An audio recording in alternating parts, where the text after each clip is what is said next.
Ya, baik, kita nyanyikan pujian kita, bahasa kasih. Ya, bait yang pertama, nanti kemudian yang ketiga ya. Oke, untuk menyambut firman Tuhan. Mari kita nyanyikan. Andaikan aku lakukan yang luhur mulia, jika tanpa kasih Yesus hamba tak berguna. Ajarilah kami bahasa kasih-Mu agar selalu dekat padamu ya Tuhanku.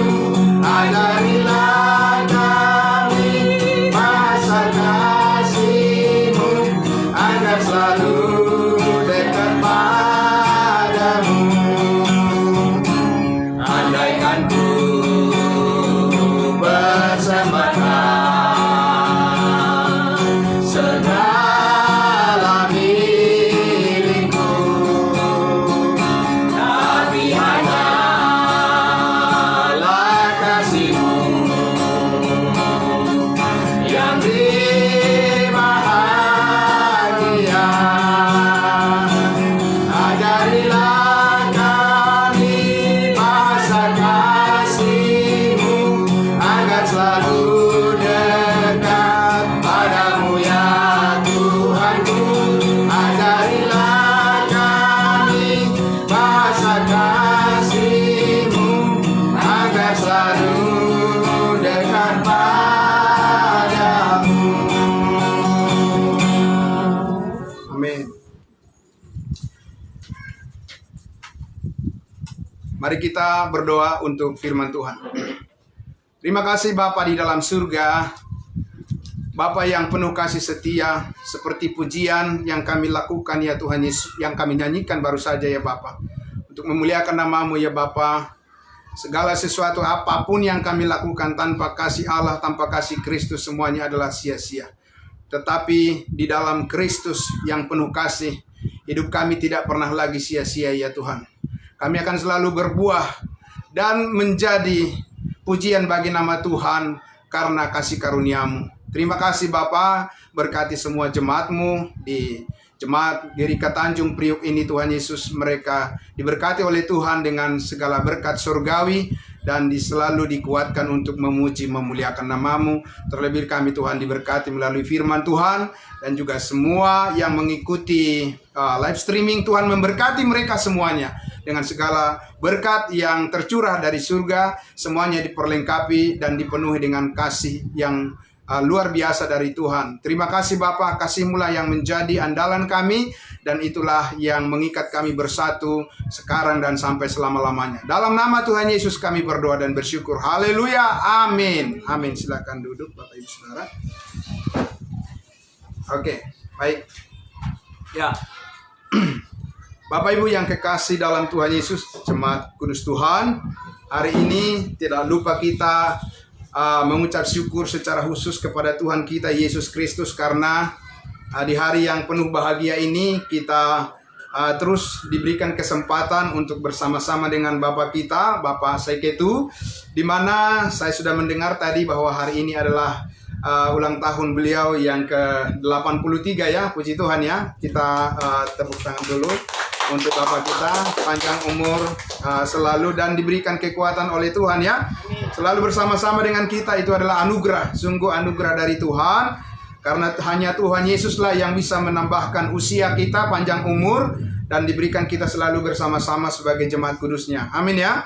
Puji Tuhan Bapak Ibu Saudara. Nah, tentunya nanti kita setelah acara baru potong kue ya. Kita menikmati firman Tuhan dulu, baru nanti kita bersama-sama menikmati segala kebaikan Tuhan terkait dengan ucapan syukur kita atas ulang tahun panjang umur yang diberikan oleh Tuhan kepada Bapak kita, Bapak Saiketu. Ya, terima kasih. Nah, saudara-saudara yang dikasihi Tuhan Yesus, firman Tuhan yang akan memberkati hidup kita dan semuanya kita pada malam hari ini sungguh luar biasa Bapak Ibu Saudara, bahwa dalam rencana Allah, di mana Yesus Kristus Tuhan dan Juru Selamat kita berkenan untuk datang ke dunia ini sebagai manusia, dan bukan untuk menjadi sia-sia, tetapi untuk menggenapi rencana Tuhan, yaitu bagaimana Tuhan menyatakan secara lengkap apa yang dikehendakinya, yang barangkali manusia tidak tahu apa yang Tuhan kehendaki, tetapi semuanya itu sudah dinyatakan di dalam Alkitab firman Tuhan yang ada di tangan kita ini.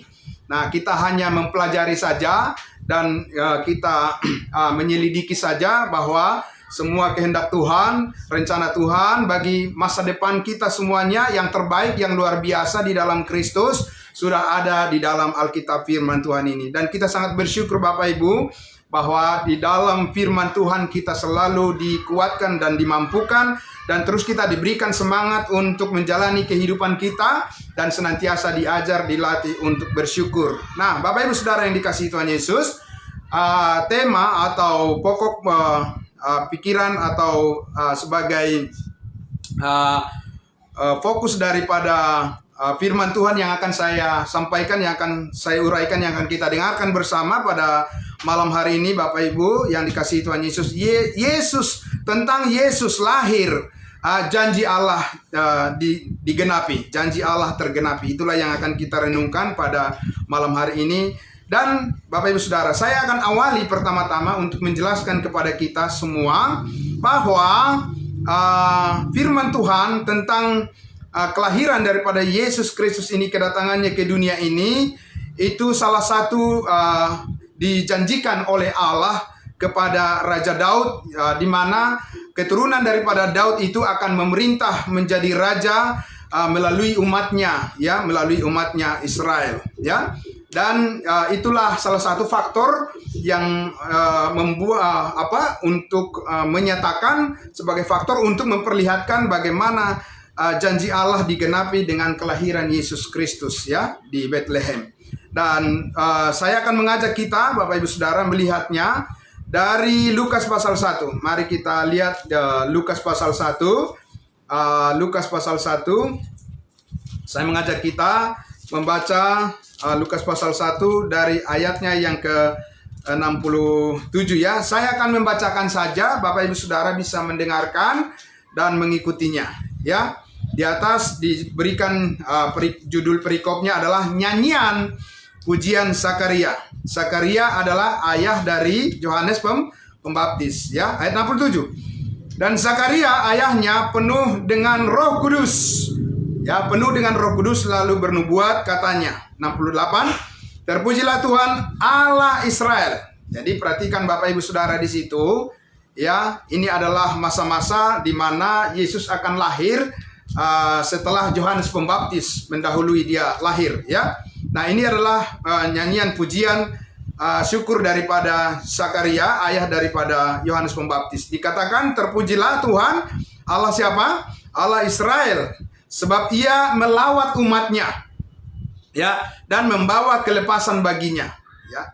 Yesus melawat umatnya. Umatnya siapa? Di sini saudara-saudara, kita harus jujur menyatakan dan harus jujur membaca Alkitab. Di sini dikatakan bahwa Yesus Allah Israel, Tuhan Allah Israel, ia melawat umatnya dan membawa kelepasan bagi umatnya. Umatnya yang mana? Di sini belum berbicara tentang semua orang.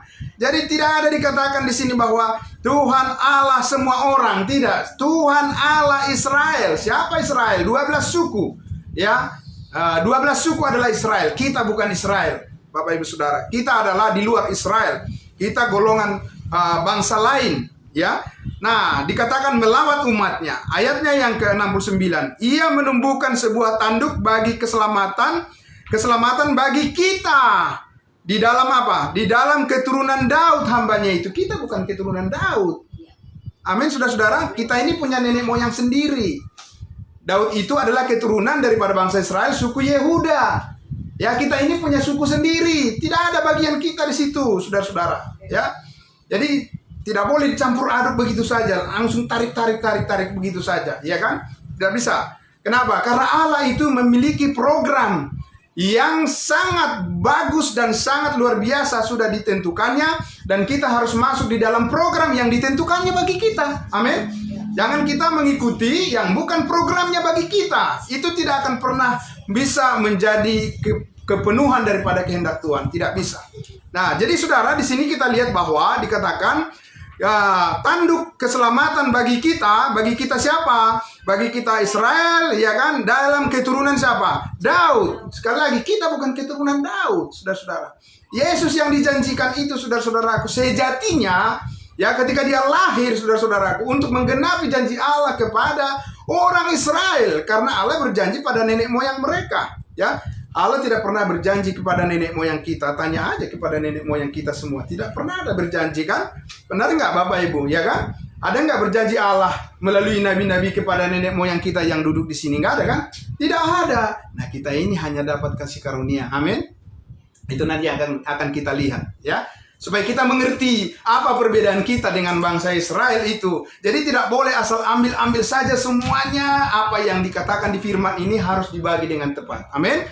Nah, saudara, ayat 70, seperti yang telah difirmankannya sejak apa? Purbakala oleh mulut nabi-nabinya yang kudus. Ingat Bapak Ibu Saudara, nabi-nabi itu hanya ada adalah orang Israel, ya. Dan disampaikan nabi-nabi itu berbicara tentang masa depan bangsa Israel. Belum sampai pada kita, ya, belum. Nah, saudara, kemudian dikatakan ayat 71, untuk melepaskan kita dari musuh-musuh kita dan dari tangan semua orang yang membenci kita. Melepaskan apa ini? Saudara-saudara, ini bukan berbicara melepaskan secara khusus dari dosa maut. Maksud terutama di sini, ya. Di sini bukan melepaskan dari dosa dan maut, melepaskan dari hukuman secara fisik penjajahan, ya, yang dilakukan oleh bangsa lain terhadap umat Israel yang memperlakukan mereka secara tidak sesuai dengan firman Tuhan, tapi bangsa-bangsa kafir menjajah atau menguasai bangsa Israel. Bahkan pada masa Yesus lahir, orang Israel itu, bangsa Israel itu dikuasai oleh bangsa siapa? Bangsa Romawi, ya. Jadi mereka ingin supaya ketika Mesias datang, Yesus datang, mereka dilepaskan dari penjajah. Penjajah apa? Penjajah secara fisik, saudara-saudara. Nanti akan kita bandingkan itu ketika Yesus mati di atas kayu salib dan kemudian berita Injil kasih karunia diberitakan kepada kita. Ya, Tuhan tidak secara khusus mengatakan melepaskan kita dari musuh-musuh secara fisik, tetapi Tuhan melepaskan kita dari musuh rohani, ya, dari penguasa kerajaan angkasa, dari iblis, dari setan, dari kuasa kegelapan. Amin. Ya, tapi kalau Israel, mereka mengharapkan kelepasan secara fisik dari penjajahan yang dilakukan oleh orang-orang kafir, orang-orang yang tidak mengenal Allah. Nah, kita lihat saudara-saudara di ayat 72, untuk menunjukkan rahmatnya kepada siapa? Kepada nenek moyang kita. Kita siapa? Bukan kita orang Indonesia, ya kan, saudara-saudara? Iya, nenek moyang bangsa Israel, ya kan? Perjanjian, mengikat perjanjian, Allah mengikat perjanjian kepada Abraham, kepada siapa? Ishak, kemudian kepada Yakub. Ya kan selalu ada tiga itu nenek moyang bangsa Israel, kan? Abraham, Ishak, dan Yakub. Iya, itu adalah nenek moyang bangsa Israel, saudara-saudara. Nah, itu sebabnya kita harus berhati-hati untuk mengatakan bahwa apa berkat Abraham, Ishak, dan Yakub yang sampai pada kita bangsa-bangsa lain. Apa, saudara-saudara? Karena kepada mereka secara spesifik, secara khusus Allah berjanji tentang tanah air. Ya, tentang tanah air di bumi ini dijanjikan, sebuah tanah pusaka. Ya, saudara-saudara, apa itu juga janji bagi kita juga? Nah, ini penting untuk kita pahami. Ya, karena Paulus mengatakan kewargaan kita adalah di dalam surga, berarti bukan, saudara-saudara. Ya, jadi banyak orang yang berdoa supaya apa? Supaya Tuhan memberikan apa? Mencurahkan berkat Abraham, Ishak, dan Yakub. Yang mana nih? Berkat Abraham, Ishak, dan Yakub. Yang mana, saudara-saudara? Karena apa? Berkat Abraham, Ishak, dan Yakub itu, ya, kita tahu paling tidak adalah berkat secara fisik. Berkat secara material, ya, saudara-saudara. Yaitu apa? Satu, keturunan yang banyak, kemudian tanah air, ya, tanah Kanaan. Yang ketiga adalah menjadi berkat bagi seluruh dunia melalui keturunan Abraham, Ishak dan Yakub. Nah, jadi itu perlu kita perhatikan supaya bahwa ketika di sini dikatakan Yesus datang ke dunia ini, ayat 72 dikatakan itu adalah penggenapan rahmat Allah, menunjukkan rahmatnya Allah kepada siapa? Kepada nenek moyang kita. Nenek moyang kita siapa? Nenek moyang kita orang Israel, 12 suku. Ya, dan mengingat apa? Dan mengingat akan perjanjiannya yang kudus, ayat 73, yaitu sumpah yang diucapkannya kepada siapa? Sumpah yang diucapkannya kepada Abraham, bapa leluhur kita, bahwa ia mengaruniai kita supaya kita lepas dari tangan musuh, dapat beribadah kepadanya tanpa takut. Puji Tuhan.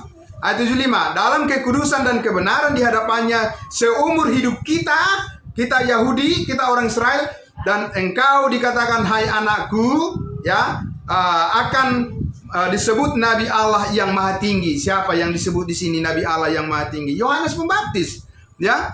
Karena engkau akan berjalan mendahului Tuhan untuk mempersiapkan jalan baginya, untuk memberikan kepada umatnya apa? Pengertian akan keselamatan yang berdasarkan pengampunan dosa-dosa mereka. Caranya bagaimana?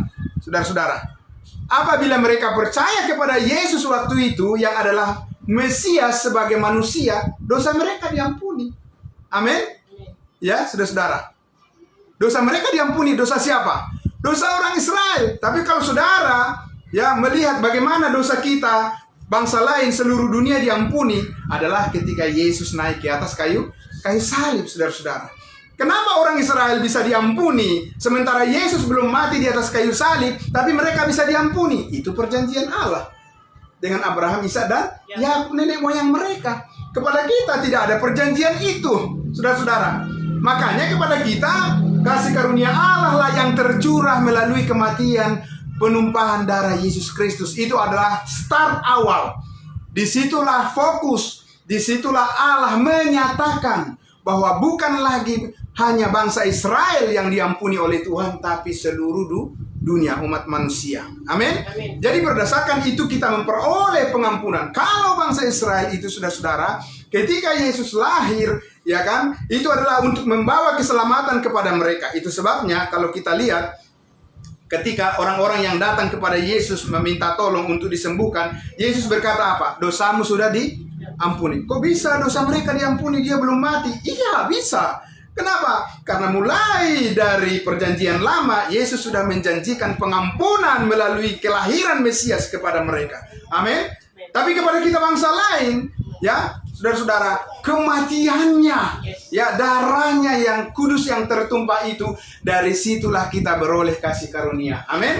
Itu saudara-saudara. Nah, jadi lihat di sini saudara-saudaraku yang dikasihi Tuhan Yesus. Di ayatnya yang ke-77 dikatakan untuk memberikan kepada umatnya Israel pengertian akan keselamatan yang berdasarkan pengampunan dosa-dosa mereka, ya, oleh rahmat dan belas kasihan dari Allah kita, dengan mana ia akan melawat kita surya pagi di tempat yang tinggi untuk menyinari mereka yang diam dalam kegelapan dan dalam naungan maut, untuk mengarahkan kaki kita kepada jalan damai sejahtera. Ya, saudara-saudara, saya mengajak kita untuk melihat lagi di Kisah Para Rasul. Mari saudara-saudara. Kisah Para Rasul 2 ayatnya sebelum itu masih di Lukas pasal 2. Lukas pasal 2, ya. Lukas pasal 2 kita lihat ayatnya yang ke-10. Ayat 10. Ya. Judul perikopnya di atas itu apa? Gembala-gembala, ya. Ayat 10. Lalu kata malaikat itu kepada mereka, kepada gembala-gembala itu apa? Jangan takut. Sebab apa? Sebab sesungguhnya aku memberitakan kepadamu kesukaan besar untuk seluruh bangsa. Tidak untuk seluruh bangsa sebenarnya terjemahannya. Terhadap semua orang yang mana? Semua orang di mana Yesus, ya, datang untuk menyatakan janji nenek moyang orang Israel, Abraham, Ishak dan Yakub, yaitu kepada bangsa Israel, ya, itu kesukaan besar bagi mereka, ya, karena Allah berjanji kepada mereka seorang Mesias membebaskan mereka, menjadikan mereka umat pilihan Allah dan menjadikan mereka menjadi kepala dan bukan menjadi ekor kalau mereka menerima Yesus sebagai Mesias. Nah, ayat 11, hari ini, hari kapan saudara-saudara? Ya, hari ini telah lahir bagimu juru selamat, yaitu Kristus Tuhan. Di mana? Di kota Daud, bukan di kota Jakarta, saudara-saudara, ya kan? Bukan juga di kota Medan, ya. Tapi Yesus Kristus lahir di mana? Di kota Daud. Ini benaran apa kiasan? Itu benaran, itu sungguhan, saudara-saudara. Ya, jadi bukan setiap kali kita mengatakan Yesus lahir bagimu. Lahir bagimu di mana? Di hatimu. Tidak di hatimu, dikatakan di sini, di kota Daud. Amin. Ya, itu dulu yang kita lihat di sini. Ya, saudara-saudara. Tapi kalau engkau percaya kepada Yesus yang sudah mati menebus semua dosamu, maka Yesus dikatakan apa? Langsung ada di dalam hatimu. Roh Kudus dimeteraikan di dalam hatimu dan engkau di dalam Yesus. Jadi beda. Amin. Nah, saudara, kita lihat sekarang di dalam Kisah Para Rasul 2. Kisah Para Rasul 2. Kita akan membaca ayatnya yang ke-29. Oke, Kisah Para Rasul 2 ini adalah kisah di mana Yesus Kristus sudah naik ke surga dan hari Pentakosta telah terjadi. Kemudian kita lihat di sini, saudara-saudara, ada khotbah daripada Petrus, ya, di ayat 29. Saudara-saudara, aku boleh berkata-kata dengan terus terang kepadamu tentang siapa? Daud. Tentang Daud. Ya, ingat tadi ya, Yesus adalah anak Daud. Bapa bangsa kita, ia telah mati dan dikubur dan kuburannya masih ada pada kita sampai saat ini. Pada kita siapa? Orang Israel. Yesus tidak ada kuburnya, Daud tidak ada kuburnya pada kita di Tanjung Priuk ini. Nggak ada kan? Nggak ada, ya kan, kubur. Jadi kata-kata kita itu jangan langsung kata kita adalah untuk diri kita sekarang ini orang Kristen. Tidak begitu, saudara, membaca Alkitabnya. Kita yang dimaksud di situ, kita siapa? Kuburan Daud ada pada kita. Pada kita siapa? Ya kan? Iya, orang Israel, ya kan, saudara-saudara. Nah, sampai hari ini katanya, sampai pada hari di mana Kisah Para Rasul ini ditulis oleh Lukas. Ayat 30. Tetapi ia adalah seorang nabi dan ia tahu bahwa Allah telah berjanji kepadanya dengan mengangkat sumpah bahwa ia akan dari keturunan Daud sendiri di atas tahtanya. Benar ya? Itu adalah janji Allah kepada Daud bahwa melalui keturunan Daud akan ada seorang raja menjadi yang bertahta dan berkuasa di tahta Daud untuk berapa lama? Untuk selama-lamanya. Mengalami kebinasaan. Oke. Ya, jadi Daud sudah melihat bahwa apa? Hubungan daripada kematian dan kebangkitan Yesus adalah berkaitan dengan keselamatan dia, kan? Keselamatannya Daud. Karena Daud mengatakan dia tidak dibiarkan di dalam kuburan. Berarti ada kebangkitan. Tapi saya tanya, kebangkitan itu kapan? Kebangkitan Daud. Apakah kebangkitan Daud akan sama juga dengan kebangkitan yang akan diangkat di awan-awan? Sama sekali tidak, saudara. Ya, karena apa? Karena orang Israel menantikan kedatangan Yesus yang kedua kali, sedangkan kita orang percaya gereja tubuh Kristus menantikan kedatangan Yesus dalam pengangkatan di awan-awan. Jadi tidak sama, saudara-saudara. Jangan berpikir bahwa apa yang dilihat oleh Daud, ya kan, di perjanjian lama adalah sama dengan yang kita lihat sekarang ini tentang kematian Yesus. Tidak sama. Ya, saudara-saudara, karena Daud melihat kematian Yesus adalah dengan kaitan kebangkitan daripada orang Israel untuk menjadi kepala atas bangsa-bangsa lain dan Yesus memerintah di bumi ini. Coba kita lihat lagi.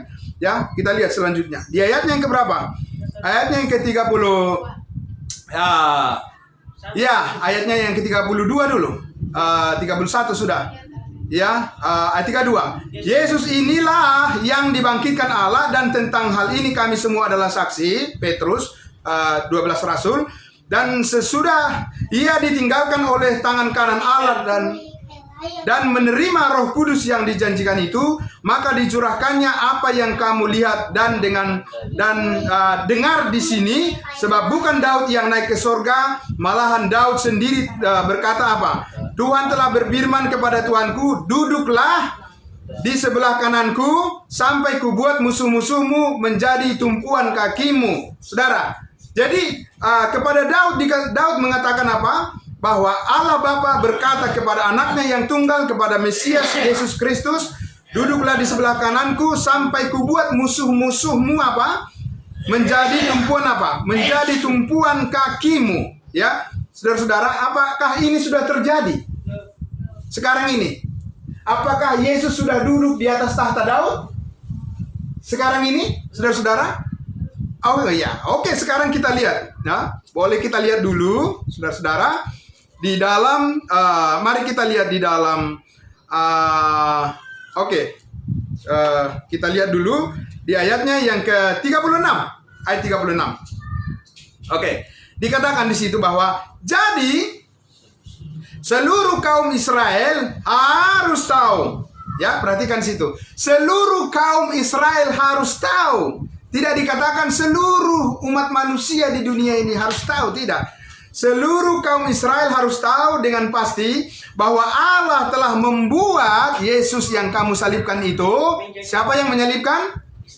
Orang Israel yang menyalibkan Yesus menjadi Tuhan dan Kristus. Ketika mereka mendengar hal itu, maka hati mereka sangat terharu. Lalu mereka bertanya kepada Petrus dan rasul-rasul yang lain, apa yang dikatakan? Apa yang harus kami perbuat, saudara-saudara? Ya, supaya apa? Supaya lepas, supaya selamat. Begitu ya. Ayat 38, apa yang dikatakan oleh Petrus? Ya, jawab Petrus kepada mereka, bertobatlah dan hendaklah kamu masing-masing memberi dirimu dibaptis dalam nama Yesus Kristus. Untuk apa? Untuk pengampunan dosamu. Maka kamu akan menerima karunia Roh Kudus. Ya, saudara-saudara. Jadi di situ ada tahap-tahapan yang harus mereka lakukan, yang mereka antara lain apa? Mengaku dosa-dosanya.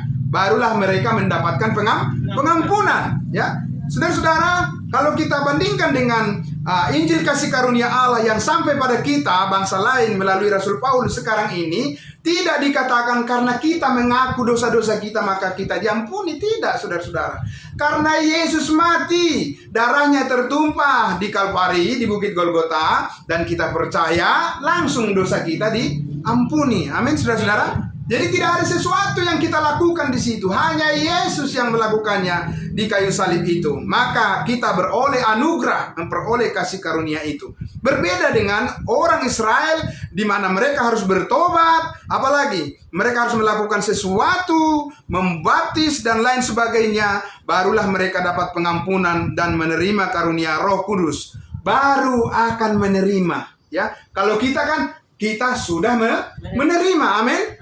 Ya, kita sudah diampuni. Itu beda dengan kita akan diampuni, saudara-saudara. Ya, nah, jadi di sini saudara-saudara sudah mulai kita lihat gambarannya bagaimana rencana Allah digenapi dengan kedatangan Yesus Kristus dan kaitannya dengan kita. Kaitannya dengan kita di mana? Kita lihat dulu ayat 39. Ya, sebab bagi kamulah, bagi siapa? Bagi orang Israel lah janji itu, dan bagi anak-anakmu dan bagi orang-orang yang masih jauh, yaitu sebanyak yang akan dipanggil oleh Tuhan Allah. Dan dengan banyak perkataan lain lagi ia memberi suatu kesaksian yang sungguh-sungguh. Dan ia apa? Petrus apa? Dikatakan di situ, dan ia Petrus mengecam dan menasihati mereka. Coba saudara-saudara itu ya. Jadi Petrus mengecam orang Israel yang menyalibkan Yesus. Itu beritanya, saudara-saudara. Kalau Paulus, saudara-saudaraku, tidak pernah dia mengecam bangsa lain tentang salib Yesus, tidak. Tapi Paulus memberitakan dengan lemah lembut, ya, saudara-saudara, memberitakan tentang salib dengan lemah lembut dan penuh damai sejahtera, bahwa itulah jalan keselamatan bagi kita. Amin, saudara-saudara. Tapi ketika Petrus memberitakan tentang salib kepada bangsa Israel, dia katakan di situ mengecam. Ya, mereka dimarahi, saudara-saudara. Apakah saudara-saudara dimarahi ketika memberitakan salib Kristus? Tentu saja tidak, kan? Tapi kita diberikan dengan berita yang lemah lembut, ya, disampaikan kepada kita dengan terang benderang, dan disampaikan kepada kita dengan penuh damai sejahtera, bahwa melalui salib Kristuslah segala dosa kita diampuni, saudara-saudara. Jadi dikatakan di situ mereka dan menasihati mereka, katanya, berilah dirimu diselamatkan dari angkatan yang jahat ini. Ya. Nah, saudara, sekarang kita akan lihat di dalam kitab Ibrani pasal 8, ya, untuk menjawab pertanyaan yang saya sampaikan tadi kepada saudara-saudara di sini semuanya. Apakah memang janji Allah tentang anak Daud, ya, raja yang dijanjikan itu sudah tergenapi bahwa raja itu duduk di atas tahta Daud saat ini? Saudara-saudara, sudahkah? Kita lihat di dalam Ibrani pasal 8, ya, ayat 8. Oke. Ayatnya pasal 8, ayatnya yang ke-6 dari ayat 6. Tetapi sekarang ia telah mendapat suatu pelayanan yang jauh lebih agung, karena ia menjadi pengantara dari perjanjian yang lebih mulia yang berdasarkan atas janji yang lebih tinggi. Ini berbicara tentang siapa? Tentang Yesus Kristus, ya, sebagai imam besar. Ya, di atas itu kan judulnya apa? Judul perikopnya adalah Imam Besar Perjanjian Baru. Amin. Nah, jadi berbicara tentang Yesus. Ayat 7. Sebab sekiranya perjanjian yang pertama itu tidak bercacat. Perjanjian yang pertama itu apa, saudara-saudara? Perjanjian lama. Perjanjian lama itu apa? Masih banyak orang beragama Kristen kalau bilang perjanjian lama adalah Kejadian, Keluaran, Imamat, sampai kepada Maleaki. Bukan itu perjanjian lama. Itu kitab perjanjian lama. Perjanjian itu adalah sebuah covenant, sebuah kontrak, ya, antara Allah dengan umat Israel yang disebut dengan hukum Taurat. Itulah perjanjian lama, dan itu sudah lama, dan itu sudah usang, dan itu sudah digenapi, itu sudah diselesaikan oleh Tuhan Yesus di atas kayu salib, sehingga digantikan dengan perjanjian baru. Amin. Jadi perjanjian lama itu bukan Kejadian, Keluaran, Imamat, Bilangan, kemudian Yesaya, kemudian sampai Maleaki. Bukan itu perjanjian lama. Ya, saudara-saudara, tidak ada perjanjian lama, saudara-saudara. Bahkan di kitab Kejadian tidak ada perjanjian lama. Karena perjanjian lama itu adalah perjanjian Allah kepada Musa ketika Allah memberikan hukum Taurat dan diperciki dengan darah binatang. Ya kan? Itu adanya mulai dari Keluaran berapa? Keluaran 19. Tidak ada di Kejadian itu. Jadi tidak ada perjanjian lama di kitab Kejadian. Ya kan? Karena perjanjian lama itu adalah perjanjian Allah dengan Musa dan umat Israel tentang hukum Taurat yang harus dipatuhi oleh umat Israel. Kalau mereka melakukannya, mereka akan diberkati. Kalau mereka melanggarnya, mereka akan dihukum. Itu perjanjian lama. Tetapi Yesus menebus mereka dari perjanjian lama itu dengan darahnya yang kudus. Maka orang Israel akan memasuki perjanjian baru, ya, yaitu perjanjian yang dijamin oleh darah Kristus. Kalau perjanjian lama itu yang diteguhkan oleh percikan darah binatang. Paham ya, Bapak Ibu ya? Nah, ini penting. Nah, sekarang kita lihat dikatakan perjanjian yang lama itu sudah lewat, ya. Di ayat 7, sebab sekiranya perjanjian yang pertama itu tidak bercacat, tidak akan dicari lagi tempat yang kedua, yaitu perjanjian baru. Sebab ia menegur mereka siapa? Menegur orang Israel. Ketika ia berkata, sesungguhnya akan datang waktunya, demikianlah firman Tuhan, aku akan mengadakan perjanjian baru dengan semua orang di dunia. Baca Alkitabnya, saudara-saudara. Baca baik-baik, saudara-saudara, Alkitabnya. Baca baik-baik, ya, saudara-saudara. Sekali lagi, saudara harus membaca apa yang di dalam Alkitab itu. Ya, tidak dikatakan di situ bahwa Allah mengadakan perjanjian baru dengan semua orang. Tidak ada dikatakan begitu, saudara-saudara. Ya. Ya, mungkin banyak orang juga yang tidak setuju dengan apa yang saya sampaikan ini, tetapi itu kan yang tertulis dalam Alkitab kan? Dengan siapa? Dengan kaum. Aku mengadakan perjanjian baru dengan kaum Israel dan dengan kaum Yehuda. Itu yang tertulis. Tidak dikatakan aku mengadakan perjanjian baru dengan semua orang. Ya, saudara-saudara, tidak dikatakan begitu. Ya. Nah, saudara, ayat 9. Bukan seperti perjanjian yang telah kuadakan dengan nenek moyang mereka, yaitu hukum Taurat tadi, perjanjian yang lama, Old Covenant. Ya, ini adalah New Covenant. Ya. Nah, bukan seperti yang lama yang diperciki dengan darah hewan, tetapi ini adalah yang disucikan oleh darah Yesus. Ya, perjanjian baru kepada orang Israel. Ya. Nah, saudara-saudara, pada waktu aku, masih ayat 9, bukan seperti perjanjian yang telah kuadakan dengan nenek moyang mereka pada waktu aku memegang tangan mereka untuk membawa mereka keluar dari tanah Mesir. Apa saudara pernah keluar dari tanah Mesir? Siapa di sini yang pernah keluar dari tanah Mesir? Pernah, Pak? Pergi ke tanah Mesir? Tidak pernah kan, saudara-saudara? Iya, memang ini ditujukan kepada orang Israel. Ceritanya memang begitu. Ya, saudara. Dan dikatakan sebab mereka tidak setia kepada perjanjianku, perjanjian lama. Dan aku menolak mereka, demikian firman Tuhan. Ya, di dalam kontrak perjanjian lama hukum Taurat itu, Allah menolak orang Israel. Menolak dengan bagaimana maksudnya? Bahwa orang Israel itu fail, gagal di dalam memenuhi perjanjian kontrak itu, ya, maka seharusnya mereka harus dihukum. Tetapi Yesuslah yang dihukum juga menggantikan mereka. Amin. Supaya dengan darah Yesus mereka memperoleh perjanjian baru. Ya, tetapi perjanjian baru macam apa nih, saudara-saudara? Ya, yang dibawa oleh darah Kristus kepada orang Israel. Kita baca selanjutnya. Ayat 10. Maka inilah perjanjian yang kuadakan dengan kaum Kristen di seluruh dunia. Nah, ada dikatakan di situ, saudara-saudara. Ya. Apa saya yang salah? Coba Alkitab saudara coba dicek dulu. Itu terbitan dari mana itu? Ya kan, sama enggak? Jangan-jangan terbitan Alkitab saya ini berbeda dengan yang saudara pegang itu. Sama saja. Lihat pun di dalam Alkitab versi-versi berbahasa Inggris, itu sama saja disebutkan bahwa inilah perjanjian Allah yang diadakan dengan kaum Israel. Amin. Ya. Sesudah waktu itu, apa perjanjiannya? Demikianlah firman Tuhan. Ini perjanjian barunya.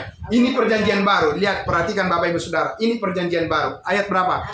Aku akan menaruh hukumku, hukum Allah, dalam akal budi mereka dan menuliskannya dalam hati mereka. Maka aku akan menjadi Allah mereka dan mereka akan menjadi umatku. Mereka.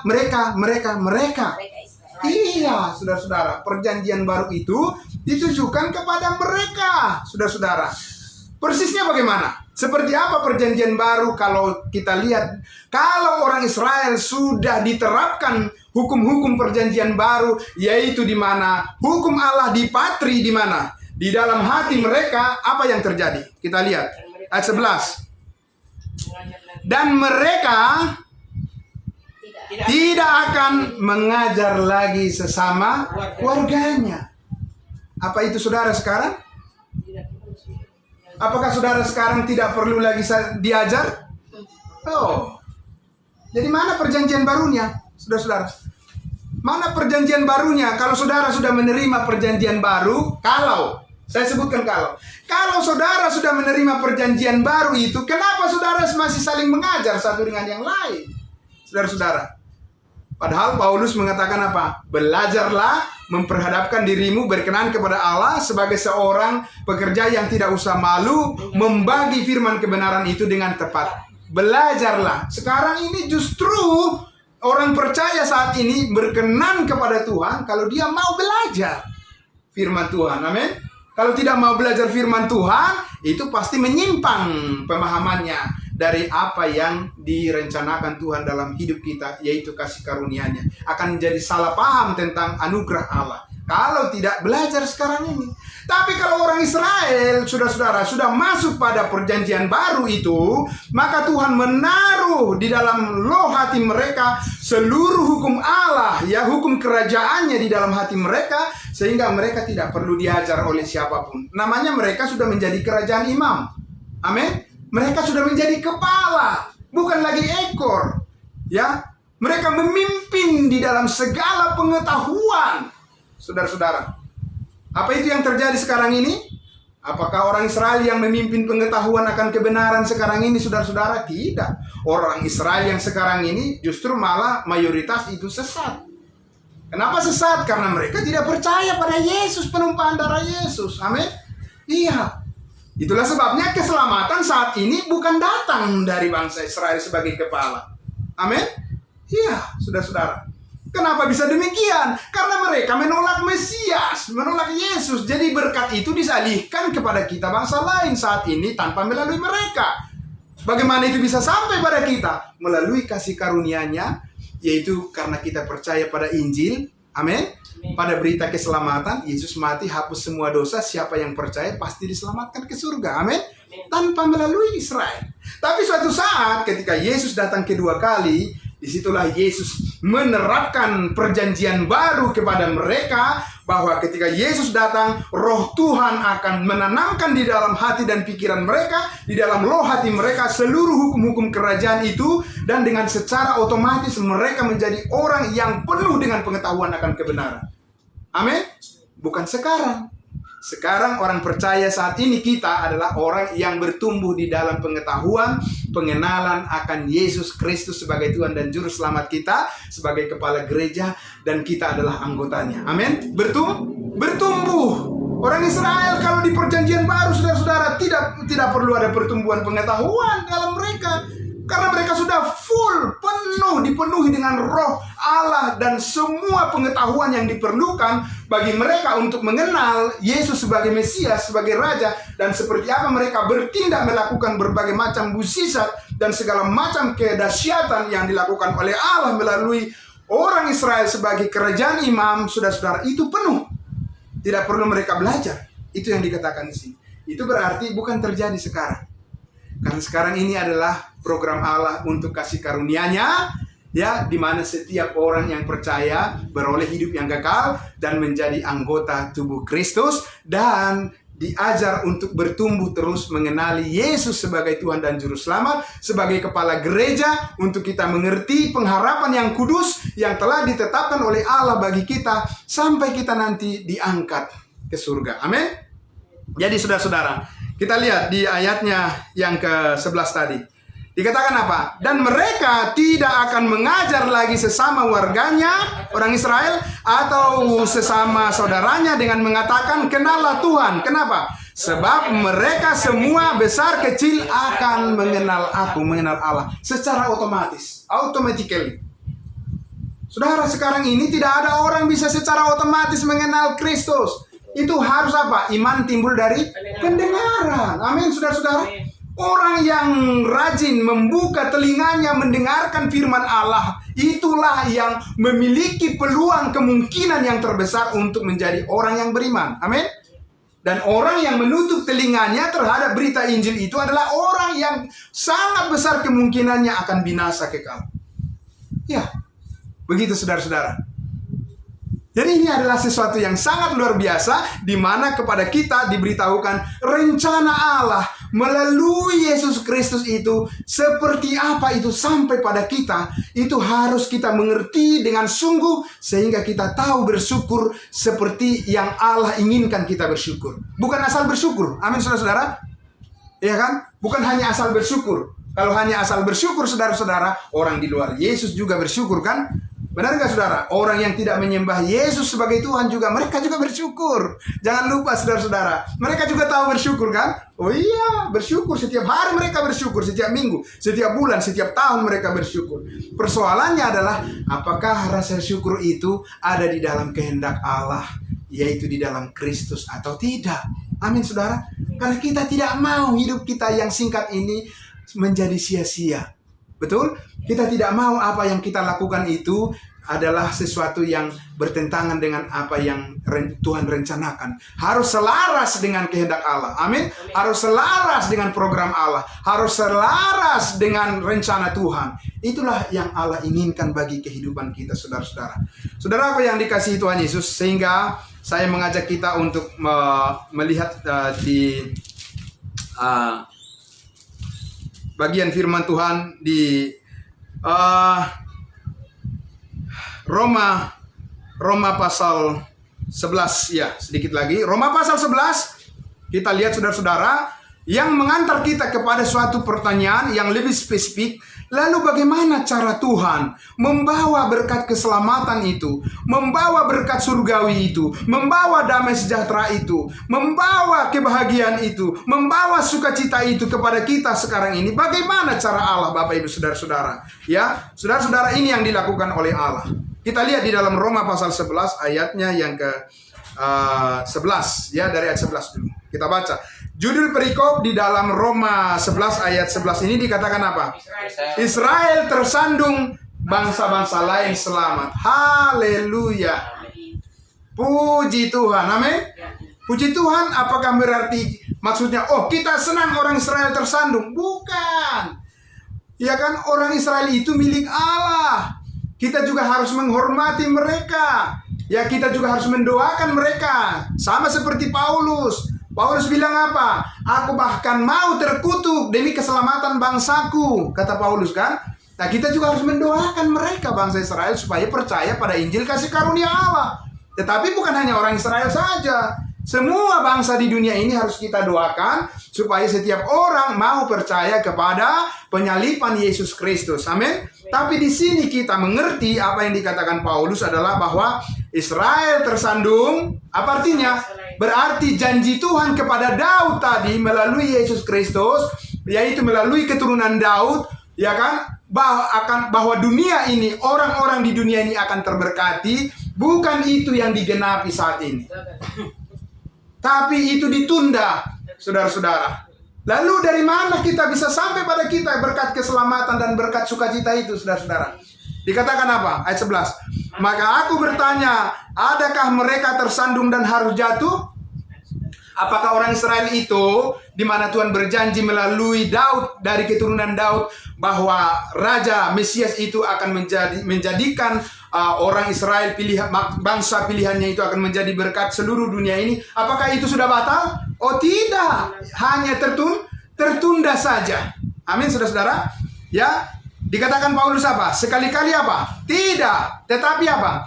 Tetapi oleh pelanggaran mereka, keselamatan sampai kepada bangsa-bangsa lain. Amin. Supaya membuat mereka apa? Cemburu. Jadi saudara-saudara, bukan berarti orang Israel sudah dibuang oleh Tuhan. Kalau mereka mau percaya saat ini kepada Yesus yang sudah mati mengampuni dosa semua umat manusia, mereka juga percaya dan diselamatkan. Amin. Tapi itu bukan berdasarkan perjanjian Allah kepada Abraham, Ishak, dan Yakub. Tidak. Karena kalau keselamatan bagi bangsa Israel berdasarkan perjanjian Allah kepada Abraham, Ishak, dan Yakub, itu adalah keselamatan secara bangsa. Itu namanya bangsa imamat yang rajani. Amin, saudara-saudara. Sekarang ini bukan bangsa Israel yang menjadi kepala, menjadi saluran berkat bagi seluruh dunia berdasarkan janji Allah kepada Abraham, Ishak, dan Yakub. Tidak. Tapi saat ini adalah keselamatan itu langsung kepada semua orang yang percaya kepada Injil keselamatan, kepada Yesus, berita Yesus yang mati di atas kayu salib mengampuni segala dosa. Siapa yang percaya pasti diselamatkan. Amin. Jadi, saudara, kita lihat tadi dikatakan di situ bahwa orang Israel saat ini ya cemburu. Kenapa cemburu, saudara-saudara? Tapi mereka cemburu, tapi mereka juga tidak percaya, bukan? Hanya sebatas cemburu saja. Kenapa cemburu? Karena mereka sudah dijanjikan di perjanjian lama Allah Israel, ya kan? Allah yang perkasa, Allah Israel, umat Israel, Allah orang Yahudi dan lain sebagainya, saudara-saudara. Ya, semuanya itu sudah dijanjikan. Tetapi saudara-saudara, justru malah bukan mereka saat ini saluran berkat bagi bangsa di bumi ini. Amin. Apa ini sesuatu yang membuat kita menjadi berbangga diri? Paulus sudah bilang di situ di pasal 9, jangan berbangga diri. Bangsa-bangsa lain harus tahu diri bahwa berkat yang sampai kepada kalian itu adalah karena kemurahan hati Tuhan. Amin. Amin, saudara. Iya. Saudara, janganlah begitu terulang seperti apa yang terjadi kepada bangsa Israel. Mereka merasa sombong bahwa mereka adalah umat pilihan, mereka adalah bangsa pilihan, mereka mengatakan bangsa lain najis, dan akhirnya justru mereka yang jatuh. Saudara-saudara, tidak menerima janji Allah tentang Mesias, dan berkat keselamatan itu secara keseluruhan tidak full sampai pada mereka. Ayatnya yang ke-12. Sebab jika pelanggaran mereka berarti kekayaan bagi dunia, pelanggaran mereka ya menjadi kekayaan bagi kita. Kapan itu terjadi? Saudara-saudara, kalau janji Tuhan kan melalui ketaatan bangsa Israel berkat sampai kepada seluruh dunia. Itu kalau janji Allah kepada Abraham, Ishak dan Yakub. Ini terbalik, melalui kejatuhan mereka berkat sampai kepada seluruh dunia. Kapan itu? Sekarang. Amin. Jadi ini sesuatu yang berbeda, saudara-saudara. Berkat sampai kepada kita ini benar-benar adalah anugerah Allah, kasih karunia Allah kepada kita, murni, pure. Amin. Saudara-saudara, tidak ada perjanjian Allah di masa yang lalu kepada nenek moyang kita bahwa kita ini akan diselamatkan. Tidak ada, saudara-saudara. Kalau bangsa Israel memang mereka dijanjikan pada keturunannya seperti itu, saudara-saudara. Tapi di sini dikatakan melalui kejatuhan daripada bangsa Israel, keselamatan sampai pada kita. Saudara-saudara, apakah nabi-nabi Israel tahu hal ini? Saudara-saudara, tidak tahu mereka. Itu makanya dikatakan rahasia oleh Rasul Paulus. Amin. Itu sebabnya dikatakan ini adalah sebuah rahasia, the mystery, mysterion, ya kan, yang dibukakan kepada kita sekarang ini. Amin. Kenapa? Karena nabi-nabi bangsa Israel yang mereka ketahui adalah melalui kebangkitan bangsa Israel, semua bangsa di dunia beroleh berkat. Tapi itulah hebatnya, ajaibnya Tuhan, anugerah Tuhan. Amin. Justru melalui kesombongan, kejatuhan bangsa Israel, Tuhan punya rencana sebelum dunia dijadikan di dalam Kristus Yesus, bahwa melalui penumpahan darahnya, semua dosa diampuni, setiap orang yang percaya dimeteraikan dengan Roh Kudus, dibaptis ke dalam tubuh Kristus, menjadi anggota tubuh Kristus yang kekal, yang akan dibawa ke surga melalui pengangkatan atau rapture. Amin. Haleluya, puji Tuhan, saudara-saudara. Jadi kita ini sebenarnya sangat unik. Kita ini adalah orang percaya yang sangat unik, yang sangat luar biasa, diberkati oleh Tuhan, bukan karena apa-apa kehebatan kebaikan kita, bukan karena janji Allah dan sebagainya, tetapi hanya karena anugerah Allah, kasih karunia Allah dalam Kristus Yesus diberikan kepada setiap orang yang percaya dengan cuma-cuma melalui penebusan darah Kristus atas segala dosa kita lunas dibayar. Amin. Saudara-saudara, betapa kita sangat bersemangat menjalani kehidupan kita dengan berkat Tuhan yang sangat luar biasa ini kan. Amin, saudara-saudara. Iya, bersyukur senantiasa. Amin. Saudara-saudara, sehingga di ayat 13 dikatakan, aku berkata kepadamu, hai bangsa-bangsa yang bukan Yahudi, justru karena aku adalah rasul untuk bangsa-bangsa bukan Yahudi, aku menganggap hal itu kemuliaan pelayananku. Jadi Paulus, saudara-saudaraku, bukan Petrus. Saudara-saudara, baca di dalam Alkitab seluruhnya. Tidak pernah Petrus, Yohanes, Yakobus mengatakan, aku adalah rasul untuk bangsa-bangsa lain. Tidak ada dikatakan begitu. Mau bukti, saudara-saudara? Satu saja. Kita lihat di dalam Yakobus. Ya, saya mau mengajak saudara-saudara untuk melihat kitab Yakobus. Kepada siapakah Yakobus menyampaikan firman Tuhan itu? Ya, apakah kepada bangsa-bangsa lain, saudara-saudara? Ya, coba kita lihat. Yakobus pasal 1. Kita lihat dengan baik, ya. Oke. Lihat di pasal 1. Salam dari Yakobus. Yakobus pasal 1 ayat 1. Sudah? Salam dari Yakobus, hamba Allah dan Tuhan Yesus Kristus, kepada kedua belas suku di perantauan. Jelas? Sudah, saudara? Kepada kedua belas suku yang tersebar karena penganiayaan yang ada di Yerusalem pada saat itu, saudara-saudara. Tersebar, lari mereka tunggang langgang kemana-mana. Dan kita tahu ketika penganiayaan itu terjadi, di situ hadir siapa?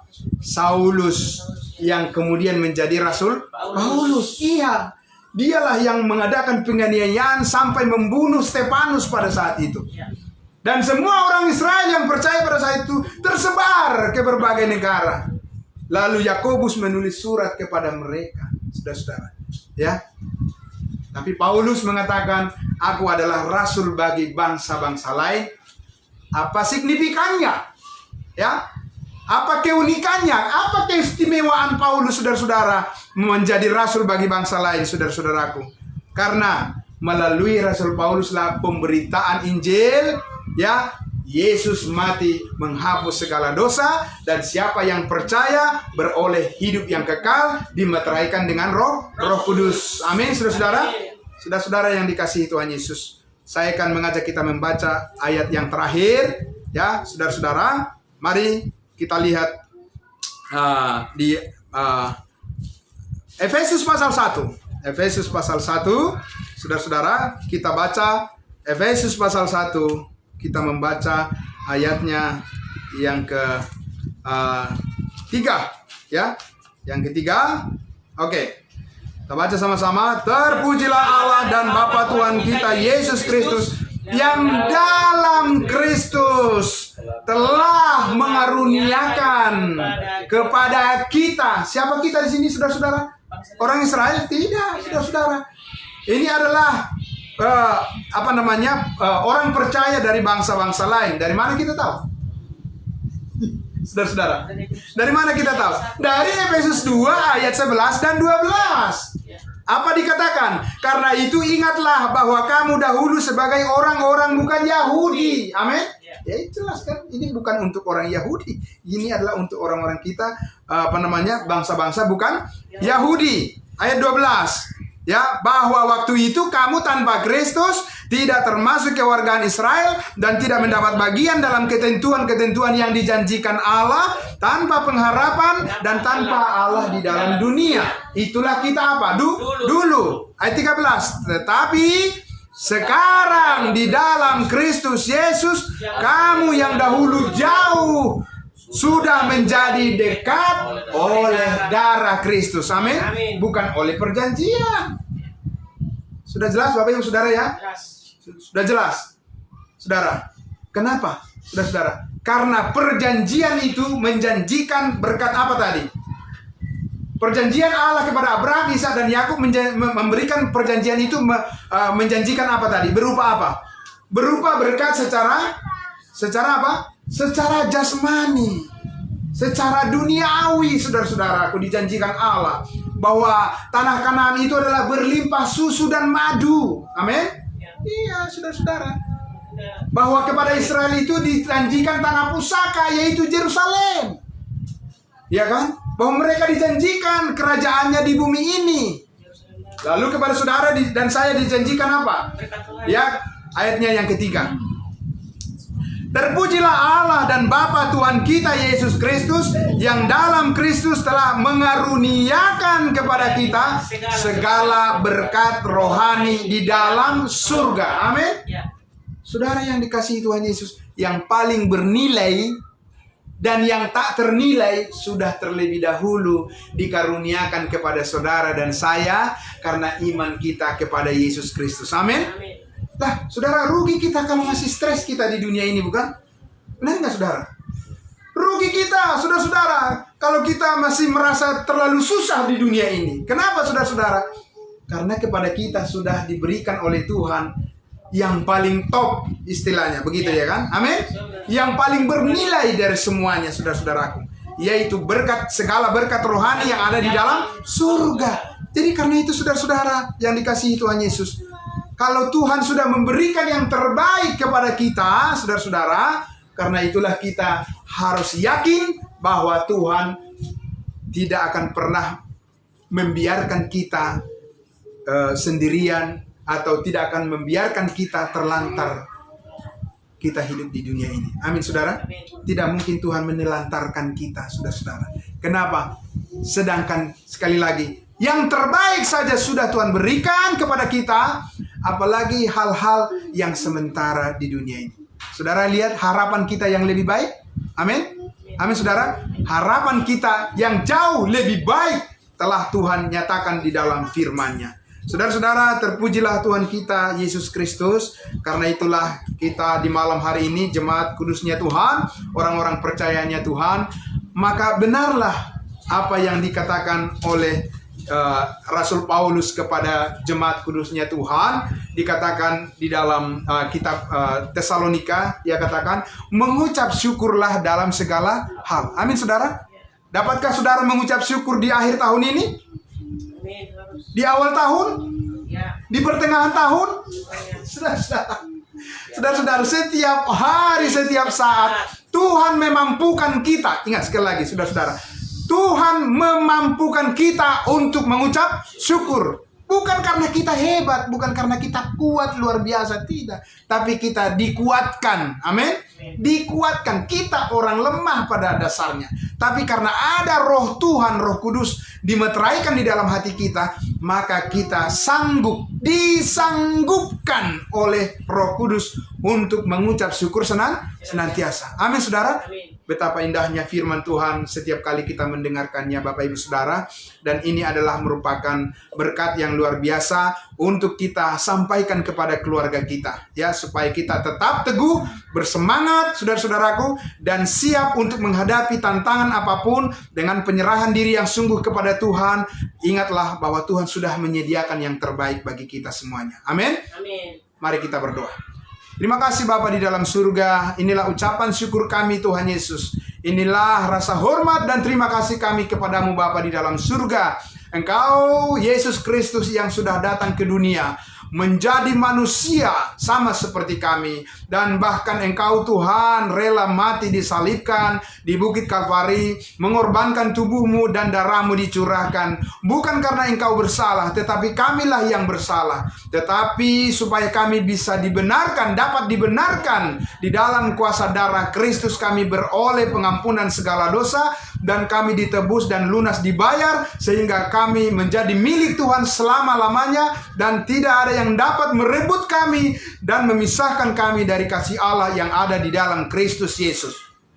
Terima kasih Bapa di dalam surga. Keyakinan yang penuh ini Bapa di surga adalah merupakan harta yang paling besar, harta yang paling berharga dalam hidup kami. Dan kami tahu Engkau memimpin kami, ya Roh Kudus, dan membawa kami kepada hidup yang berbuah, menjadi berkat bagi banyak orang. Melalui firman kebenaran-Mu, kami akan dimampukan untuk menyatakan kasih Allah kepada dunia ini. Terima kasih Bapa di dalam surga. Diberkatilah semua orang yang mendengarkan firman Tuhan, jemaat kudus-Mu yang ada di tempat ini, dan semua orang yang rindu diberkati oleh firman Tuhan. Biarlah mereka semuanya diteguhkan hatinya, bahwa di dalam keadaan dunia yang sedang rumit atau yang sedang susah dan yang carut marut ini Tuhan Yesus, tapi kami percaya di dalam Engkau kami selalu mendapatkan damai sejahtera dan sukacita. Terima kasih Bapa, yang sakit Engkau sembuhkan ya Bapa di surga, dan yang lemah Engkau kuatkan ya Tuhan Yesus, dan yang berduka Engkau hiburkan ya Bapa Tuhan Yesus.